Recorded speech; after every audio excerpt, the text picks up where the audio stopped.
so important as we build a Britain for all. But as already been said, the backdrop to these elections is uncertain. We're facing a war on two fronts. The Ukraine war now, 4 and a bit years in, and let's salute the bravery of Ukrainians over so many years, both on the front line and the civilians, as they fight for the values that matter to us. And now the other front, the other war, which is the Iran war, which I know is causing huge concern. People look at their screens and they're worried when they see explosions, infrastructure blown up, the rhetoric that goes with it, worried about whether this is going to escalate even further. And therefore it's really important that I reiterate where I stand and where this government stands. Because this is not our war. And we are not going to be dragged into it.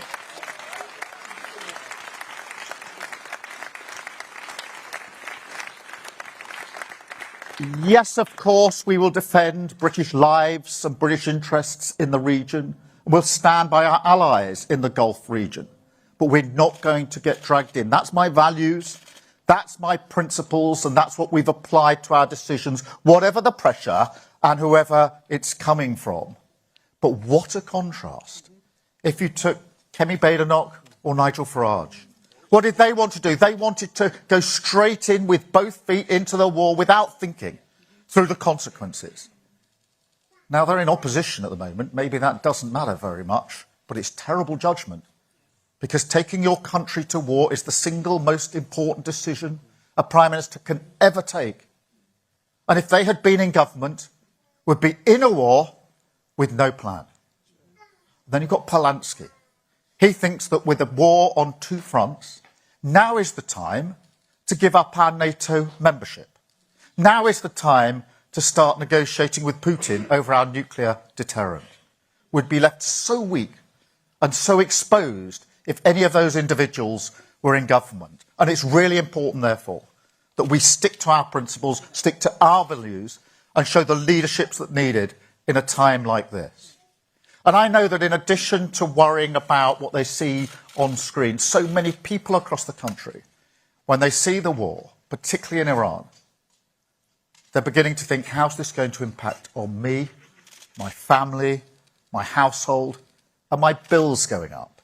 And that's a perfectly understandable concern. And it's a real concern to the government that we make sure that we do what we can to support families across the country. That's why I'm really pleased that at the last budget, Rachel Reeves, our Chancellor, who steadied the way on our economy, took the decision that we would reduce household energy bills. And this Wednesday, that decision comes into effect. So for households across the country who are really worried about the impact on their bills, I can be really clear today that on Wednesday, your energy bills will come down by about an average £100, just over £100, and they will stay down until the end of June, whatever happens in the conflict in Iran. Really important we get that message across. People are very worried about this. Bills coming down this Wednesday, staying down until the end of June. And so there's that reassurance for people. Fuel duty as well, frozen until September. And for those that use oil to heat their homes, which happens in rural areas, we put some support in there as well because we know the costs are going up. Really important when we're looking at international conflict that we stay focused on the cost of living, which whatever's going on in the world, whatever's going on in politics, and there's a lot in both, most people are concerned, most of all, about the cost of living. And it's not just energy bills. We're taking so many other measures. But Sarah spoke about childcare. What a change that's made for Sarah and her twins. She showed me a picture of the twins earlier on, by the way. They're fantastic. What a difference it makes for her and for families across the country. And I'm so proud that we've taken the decision to do this on so many fronts. It reduces the cost. Childcare is expensive. Sarah gave us an insight into how much it would have cost her. It's really expensive. It saves families a lot of money. It's really good for parents and carers because if they want to, they can get back to work and get more money coming into their household. And it is brilliant for children because as politicians, we visit a lot of schools, all of us do. Every time I go to a primary school, there's concern about children arriving in reception aged 4. And the concern of the teachers and the backup staff in schools is always the same. They say to me, Keir, the problem we've got is that aged 4, some children are coming in ready to learn, in really good shape, ready to get going with their education, and others are coming in barely out of nappies, unable to do the basics that will give them the chance to learn. That is inequality baked in at aged 4. Our childcare free means that all children get the chance to have that support before they get to school, because it's 9 months to 4 years. Every child will start their education on an equal footing. That is generational change under this Labour government.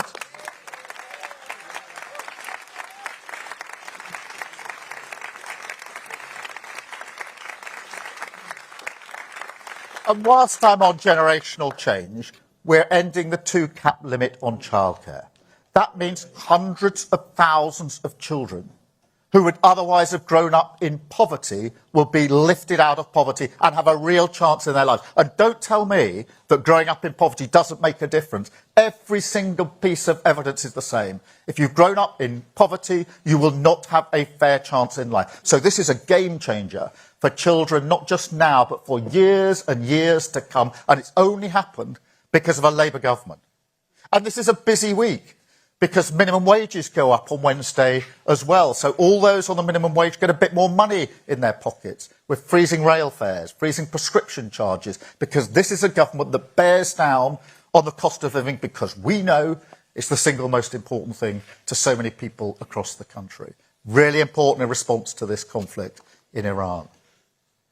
Some will use, sadly, the conflict in Iran to whip up even more division in our country and our society. If you can believe it, they barely need a reason. We saw Nick Timothy at it last week, complaining about Muslims praying in public. We see so many examples, but people will use this to try and tear the country further apart. It's really important that we assert our Labour values here as we go into campaign. Our Labour values about how we bring people together, how we understand the importance of place and the pride that people put in the place that they come from. Look, you can see it all around these posters here, but it's really important people identify with. They're proud of their place. What they've been looking for years is a government that recognises that and comes up alongside them in that pride and ambition. And that's why I'm so pleased that we've not just put in place a Pride in Place scheme, but also extended it recently. And this is where we allocate money to particular places, and then we do something unusual that only a Labour government would do, which is to say to people who live there and work there, you decide what the money is spent on, because you're going to have a better idea than someone in Westminster or Whitehall. And that's why it's Pride in Wolverhampton. Let Wolverhampton decide. There's 2 of our funds in Wolverhampton. Let the people of Wolverhampton decide what's best for Wolverhampton, and same across the country. Really, really important.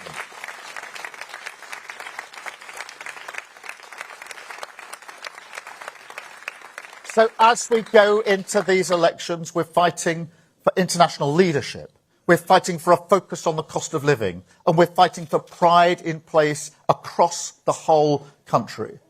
And of course, the other thing that matters is that we have public services that actually work for people when they need them. They've been decimated under the last government. It's tragic what they did to our public services, which were in good shape when the last Labour government left office. They were in good shape, and then they've been decimated. Our job is to build them back up. And the focus that we've put is very much on building up and sustaining those public services, nowhere more than in the NHS. We're Streeting here, leading on that front, investing record amounts in our NHS, bringing the waiting lists down, and more confidence going back into our NHS. This is the thing I think that broke all of our hearts, is that confidence in the NHS was a record high in 2010, and then it plummeted under the last government because of what they did to the NHS. Gradually, through the hard work that we've put in, the investment we've put in, and Wes's leadership, that confidence is going back up because people can see that it matters to us.